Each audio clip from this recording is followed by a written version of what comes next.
ಪಾಕಿಸ್ತಾನದಲ್ಲಿ ಎಲ್ಲಂದರಲ್ಲಿ ಸ್ಫೋಟ ಆಗ್ತಾ ಇದೆ. ಸರಣಿ ಡ್ರೋನ್ ಸ್ಫೋಟಗಳಿಗೆ ಪಾಕಿಸ್ತಾನ ಪರದಾಡ್ತಾ ಇದೆ. ಅಲ್ಲಿನ ಜನ ನಿಜಕ್ಕೂ ಗಾಬರಿಯಾಗಿದ್ದಾರೆ. ಒಂದ್ ಕಡೆ ಮೊನ್ನೆ ಮಧ್ಯರಾತ್ರಿ ನಡೆದಂತ ಆಪರೇಷನ್ ಸಿಂಧೂರ ಹೆಸರಿನ ದಾಳಿಯಿಂದ ಅಲ್ಲಿನ ಜನ ನಾಗರಿಕರು ಬೆಚ್ಚಿ ಬಿದ್ದಿದ್ದಾರೆ.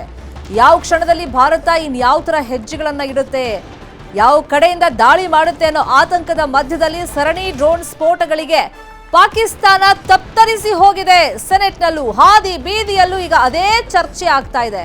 ಪಾಕಿಸ್ತಾನಿಗಳು ಇದೇ ಟೆನ್ಷನ್ ಅಲ್ಲಿ ಎಲ್ಲಂದ್ರಲ್ಲಿ ಓಡಾಟವನ್ನ ಮಾಡ್ತಾ ಇದ್ದಾರೆ.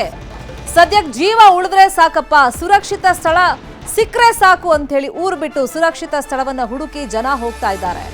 ಪಾಕಿಸ್ತಾನದ ಲಾಹೋರ್ನಲ್ಲಿ ಸ್ಫೋಟದ ಸದ್ದು ಕೇಳಿದೆ.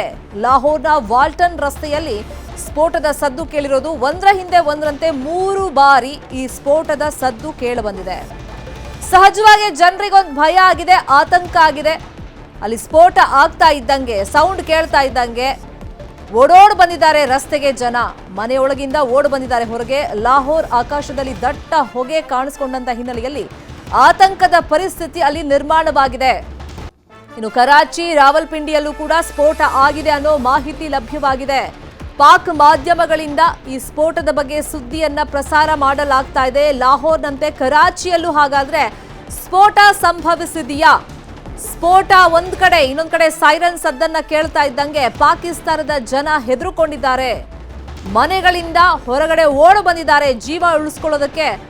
ಎಲ್ಲಂದ್ರಲ್ಲಿ ಹಾದಿ ಬೀದಿಯಲ್ಲಿ ನಿಂತಿದ್ದಾರೆ. ನಿಜಕ್ಕೂ ಸ್ಫೋಟ ಆಗ್ತಾ ಇದೆಯಾ ಅಥವಾ ಜನರಿಗೆ ಭಯ ಹುಟ್ಟಿಸುವಂತ ಪ್ರಯತ್ನಗಳನ್ನ ಪಾಕಿಸ್ತಾನನೇ ಮಾಡ್ತಾ ಇದೆಯಾ ಅನ್ನೋದು ಈಗಿರುವಂತ ಕುತೂಹಲ. ಒಂದ್ ಕಡೆ ಲಾಹೋರ್ನಲ್ಲಿ ಸ್ಫೋಟವಾಗಿದೆ, ಅದ್ರ ಬೆನ್ನಲ್ಲೇ ಕರಾಚಿಯಲ್ಲೂ ಸ್ಫೋಟ ಸಂಭವಿಸಿದೆ ಅನ್ನೋ ಮಾಹಿತಿಗಳಿದೆ. ಜನ ಭಯಭೀತರಾಗಿದ್ದಾರೆ. ಒಂದ್ ಕಡೆ ಭಾರತ ಯಾವ ಕ್ಷಣದಲ್ಲಿ ಯಾವ ತರ ದಾಳಿ ಮಾಡುತ್ತೆ ಅನ್ನೋ ಆತಂಕ ಅಲ್ಲಿನ ನಾಗರಿಕರನ್ನ ಕಾಡ್ತಾ ಇದೆ. ಇನ್ನೊಂದ್ ಕಡೆ ಈ ಸ್ಫೋಟ ನಿಜಕ್ಕೂ ಆಗಿದೆಯಾ ಅಥವಾ ಪಾಕ್ ಈ ವಿಷಯವಾಗಿ ಕಳ್ಳಾಟವನ್ನ ಮಾಡಿ ಭಾರತದ ಕಡೆಗೆ ಬೊಟ್ಟು ಮಾಡಿ ತೋರಿಸುವಂತ ಪ್ರಯತ್ನಗಳನ್ನು ಮಾಡ್ತಾ ಇದೆಯಾ ಅನ್ನೋದು ಇವಾಗ ಚರ್ಚೆಯ ವಿಷಯ.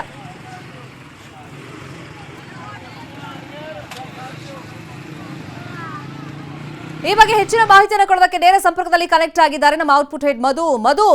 ಪಾಕಿಸ್ತಾನ ಈ ಹಿಂದಿನಿಂದಲೂ ನರಿಬುದ್ಧಿಯನ್ನ ತೋರಿಸ್ಕೊಂಡ್ ಬಂದಿದ್ದು, ಕಳ್ಳಾಟವನ್ನ ಆಡ್ತಾ ಇದ್ದಿದ್ದು ಇಡೀ ಜಾಗತಿಕವಾಗಿ ಎಲ್ರಿಗೂ ಗೊತ್ತಿರುವಂತ ವಿಷಯ. ಅದು ಭಾರತದ ವಿಷಯ ಅಂತ ಬಂದಾಗ ಈ ತರ ಸುಳ್ಳು ಹೇಳೋದು ಜಾಸ್ತಿನೇ ಪಾಕಿಸ್ತಾನ. ಈಗ ಪ್ರತೀಕಾರ ಆಗಿದೆ ಆಪರೇಷನ್ ಸಿಂಧೂರ ಅನ್ನೋ ಹೆಸರಲ್ಲಿ. ಈಗ ಏನ್ ಸ್ಫೋಟ ಸಂಭವಿಸ್ತಾ ಇದೆ ಅಂತ ಪಾಕಿಸ್ತಾನದ ಮಾಧ್ಯಮದಲ್ಲಿ ವರದಿ ಆಗ್ತಾ ಇದೆ, ಇದೆಷ್ಟು ಮಟ್ಟಿಗೆ ನಂಬೋದು?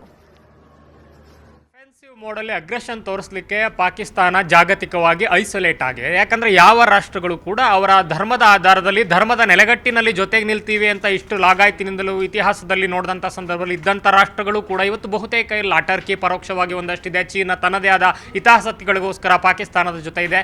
ಓಕೆ, ಅವರ ಹತ್ರ ಅಣ್ವಸ್ತ್ರಗಳಿದೆ, ಮತ್ತೊಂದಿದೆ, ರೋಗ ಮನಸ್ಥಿತಿಯಲ್ಲಿ ಯಾವಾಗ ಏನು ಬೇಕಾದರೂ ಮಾಡಬಹುದು. ಇಷ್ಟೆಲ್ಲ ಇದ್ರೂ ಕೂಡ ಅಂದರೆ ಇಂಡಿಯಾದ ಮೇಲೆ ಅಣ್ವಸ್ತ್ರ ದಾಳಿಯನ್ನು ಮಾಡ್ತೀವಿ ಅನ್ನೋ ಬೆದರಿಕೆಯನ್ನು ವಾಸ್ತವವಾಗಿ ನಾವು ಏನು ಜಾರಿ ಮಾಡ್ತೀವಿ ಅಂದರೂ ಕೂಡ ಅಷ್ಟು ಸಾಧ್ಯ ಇಲ್ಲ. ಯಾಕಂದರೆ ಜಾಗತಿಕವಾಗಿ ಒತ್ತಡ ಇರುತ್ತೆ ಮತ್ತು ಅವರ ಎಲ್ಲ ಪ್ರಕ್ರಿಯೆಗಳನ್ನು ಅಥವಾ ಪ್ರತಿಕ್ರಿಯೆಗಳನ್ನು ಜಾಗತಿಕ ಪವರ್ಫುಲ್ ರಾಷ್ಟ್ರಗಳು ಕೂಡ ಮಾನಿಟರ್ ಮಾಡ್ತಾ ಇರ್ತವೆ. ಕ್ಷಣದಲ್ಲಿ ನೀವು ಸುಮ್ಮನಿದ್ದು ಬಿಡಿ ಅನ್ನುವಂಥ ಒಂದು ಸೂಚನೆಗಳನ್ನು ಕೂಡ ಕೊಟ್ಟಿರ್ತವೆ. ಸೊ ಈ ಹಿನ್ನೆಲೆಯಲ್ಲಿ ಅಗ್ರೆಷನ್ ಕಾರ್ಡನ್ನು ಪ್ಲೇ ಮಾಡಲಿಕ್ಕೆ ಸಾಧ್ಯ ಇಲ್ಲದೆ ಇರೋದ್ರಿಂದ, ಮತ್ತು ನಾವು ಮೊನ್ನೆಯಿಂದ ಇದೆಲ್ಲ ಆದಮೇಲೆ ನಿನ್ನೆಯಿಂದ ಏನು ನೋಡ್ತಾ ಇದ್ದೀವಿ, ಮಧ್ಯಾಹ್ನದಿಂದ ನಮ್ಮ ಗಡಿಯಲ್ಲಿ ರಜೌರಿ, ಪೂಂಚು ಇಂತಹ ಜಾಗಗಳಲ್ಲಿ ಅಮಾಯಕ ನಾಗರಿಕರ ಮೇಲೆ ಶೆಲ್ ದಾಳಿಗಳನ್ನು ಮಾಡುವಂಥ ಒಂದು ರಣಹೇಡಿ ಕೆಲಸವನ್ನು ಮಾಡ್ತಾ ಇದೆ ಪಾಕಿಸ್ತಾನ ಸೇನೆ ಇರ್ಬೋದು ಅಥವಾ ಪಾಕಿಸ್ತಾನ ಅಪ್ರಚೋದಿತ ಗುಂಡಿನ ದಾಳಿಗಳಲ್ಲಿ ಏನಾಗ್ತಾ ಇದೆ.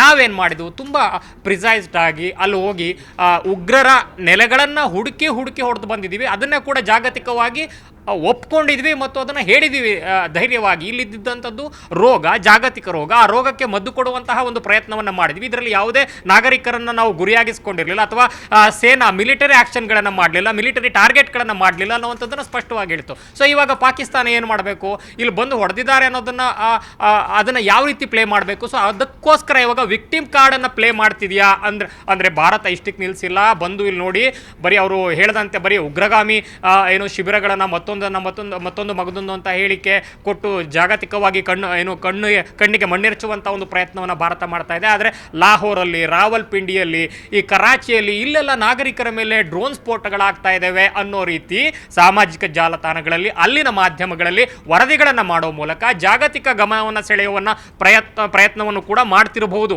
ಆ ಒಂದು ಆಯಾಮದಲ್ಲೂ ಕೂಡ ಈ ಒಂದು ಬೆಳವಣಿಗೆಗಳನ್ನು ನೋಡಬೇಕಾಗತ್ತೆ. ಯಾಕಂದ್ರೆ ಅವರ ಟಾರ್ಗೆಟ್ ಜಾಗತಿಕವಾಗಿ ಒಂದಷ್ಟು ಅನುಕಂಪವನ್ನು ಗಿಟ್ಟಿಸಬೇಕು, ಅಥವಾ ತಾವೇನಾದರೂ ರಿಯಾಕ್ಷನ್ ಕೊಡುವಂತಹ ಸಂದರ್ಭದಲ್ಲಿ ಜಾಗತಿಕವಾಗಿ ಒಂದಷ್ಟು ಅಲ್ಲಿ ಇಲ್ಲಾದರೂ ಬೆಂಬಲವನ್ನು ಪಡ್ಕೋಬೇಕು ಅನ್ನೋ ಕಾರಣಕ್ಕೆ ಈ ರೀತಿ ಒಂದು ಕಳ್ಳಾಟವನ್ನು ಕೂಡ ಮಾಡ್ತಿರಬಹುದು. ಅದರಲ್ಲಿ ಏನು ಅಚ್ಚರಿ ಇಲ್ಲ. ಯಾಕಂದ್ರೆ ಪಾಕಿಸ್ತಾನದ ಹಿಸ್ಟ್ರಿ ಮತ್ತು ಮೈಂಡ್ ಸೆಟ್ ಎರಡೂ ಕೂಡ ಅದನ್ನೇ ಹೇಳ್ತವೆ. ಸೊ ಅದಕ್ಕೆ ಪೂರಕವಾಗಿ ಬರೀ ಹಾದಿ ಬೀದಿಯಲ್ಲಿ, ಪಾಕಿಸ್ತಾನದ ಹಾದಿ ಬೀದಿಯಲ್ಲಿ ಅಷ್ಟೇ ಚರ್ಚೆ ಆಗ್ತಾ ಇಲ್ಲ. ಇದು ಪಾಕಿಸ್ತಾನದ ಸೆನೆಟ್ ಅಲ್ಲೂ ಕೂಡ ಈ ಬಗ್ಗೆ ದೊಡ್ಡ ದೊಡ್ಡ ಚರ್ಚೆಗಳಾಗ್ತಾ ಇದೆ. ಸೆನೆಟರ್ಗಳು ಮಾತನಾಡ್ತಾ ಇದ್ದಾರೆ. ಬಂದ್ರು ಇಲ್ಲಿ ಮೊನ್ನೆ ಇಲ್ಲಿ ಏನು ಉಗ್ರರ ಅಡಗುತಾಣಗಳು ಅಂತೇಳಿ ಸುಳ್ಳು ಹೇಳಿ ಇಲ್ಲೂ ಹೊಡೆದೋದ್ರು, ಕ್ಷಿಪಣಿಗಳನ್ನು ಹಾಕೋದ್ರು, ಬಾಂಬ್ಗಳನ್ನು ಹಾಕೋದ್ರು, ರಫೇಲ್ ತಂದ್ರು. ಅದಲ್ಲದೆ ಇವಾಗ ಡ್ರೋನ್ ಮೂಲಕ ಡ್ರೋನ್ ಬ್ಲಾಸ್ಟ್ಗಳನ್ನು ಮಾಡ್ತಾ ಇದ್ದಾರೆ. 12 ನಗರಗಳಲ್ಲಿ ಮಾಡಿದ್ದಾರೆ ಅಂತ ಅಲ್ಲಿನ ಸೆನೆಟರ್ಗಳು ಬೊಬ್ಬೆ ಹಾಕ್ತಾ ಇದ್ದಾರೆ. ಸೊ ಇದೆಲ್ಲವೂ ಕೂಡ ಜಾಗತಿಕವಾಗಿ ಅನುಕಂಪವನ್ನು ಕಲೆ ಹಾಕುವ ಒಂದು ನರಿಬುದ್ಧಿಯ ತಂತ್ರಗಾರಿಕೆಯ ಭಾಗವ ಅನ್ನೋ ಆಯಾಮದಲ್ಲೇ ಭಾರತ ಅಥವಾ ಭಾರತೀಯ ಈ ಕ್ಷಣಕ್ಕೆ ಇದನ್ನು ನೋಡಬೇಕಾಗಿದೆ. ಮತ್ತು ವಿಶ್ವ ಕೂಡ ಅದೇ ರೀತಿ ನೋಡಬೇಕು ಅನ್ನೋ ಒಂದು ಆಶಯದಲ್ಲಿ ಅಥವಾ ಅಂತ ಒಂದು ನಿರೀಕ್ಷೆಯಲ್ಲಿ ಭಾರತ ಕೂಡ ಇರುವಂತದ್ದು. ಅಂತಹ ಒಂದು ಸೂಚನೆ ಈಗಾಗಲೇ ರಾಜತಾಂತ್ರಿಕವಾಗಿಯೂ ಕೂಡ ಮತ್ತೊಂದಾಗಿದೆ ಅಂದ್ರೆ ಪ್ರೂಫ್ ತೋರಿಸಬೇಕಲ್ಲ, ಮತ್ತು ಅದು ಇಂಡಿಯನ್ ಮೇಡ್ ಅಥವಾ ಇಂಡಿಯನ್ ಒರಿಜಿನ್ ಅನ್ನೋದನ್ನ ಹೇಳಬೇಕಲ್ಲ. ಅಲ್ಲಿನ ಮಾಧ್ಯಮಗಳು ಹೇಳೋದು ಮಾತ್ರಕ್ಕೆ ಅಥವಾ ಅಲ್ಲಿನ ತೋರಿಸುವಂತ ಪ್ರಯತ್ನವನ್ನ ಪಾಕಿಸ್ತಾನ ಈಗ ಮಾಡ್ತಿರುವಂತ ಸಂದರ್ಭದಲ್ಲೇನೆ ಇವಾಗ ಅಲ್ಲೇ ಇರುವಂತ ಪಾಕಿಸ್ತಾನ ಪೋಷಿತ ಉಗ್ರರು ಏನಿದ್ದಾರೆ ಅವ್ರಗಳ ಮಧ್ಯದಲ್ಲೇ ಒಂದು ಗ್ಯಾಂಗ್ ವಾರ್ ತರ ಏನ್ ನಡೀತಾ ಇತ್ತು. ಸೊ ಈ ನಿಟ್ಟಲ್ಲಿ ಅವರು ಕೂಡ ಈ ಪ್ರಯತ್ನಗಳನ್ನ ಇದೆ ನಮಗೆ ಸರಿಯಾದ ಸಮಯ ಸಿಕ್ತು, ಒಂದು ಸ್ಫೋಟವನ್ನ ಮಾಡೋಣ, ಸೊ ನಾವು ಕೈವಶ ಮಾಡ್ಕೋಬೇಕು ಅಥವಾ ನಮ್ಮ ಪವರ್ ಏನಿದೆ ತೋರಿಸ್ಕೊಳ್ಬೇಕು ಅಂತ ಗ್ಯಾಂಗ್ ವಾರ್ ಏನ್ ನಡೀತಾ ಇತ್ತು, ಅವರು ಇದರಲ್ಲಿ ಇನ್ವಾಲ್ವ್ ಆಗಿರೋ ಬಗ್ಗೆ ಯಾವ ತರ ವಿಶ್ಲೇಷಣೆ ಮಾಡ್ಬೋದು ಮಧು? ಅಬ್ಸಲ್ಯೂಟ್ಲಿ ಆಯಾಮದಲ್ಲೂ ಕೂಡ ನೋಡಬೇಕಾಗಿ. ಯಾಕಂದ್ರೆ ಒಂದು ಕಡೆ ಬಲೂಚಲ್ಲಿ ಸಮಸ್ಯೆ ದೊಡ್ಡದಾಗಿದೆ ಮತ್ತು ಅಫ್ಘಾನ್ ಬಾರ್ಡ್ರಲ್ಲಿ ಪ್ರಾಬ್ಲಮ್ ಇದೆ. ಸೊ ಅಲ್ಲೂ ಕೂಡ ಬಂಡುಕೋರರಿದ್ದಾರೆ.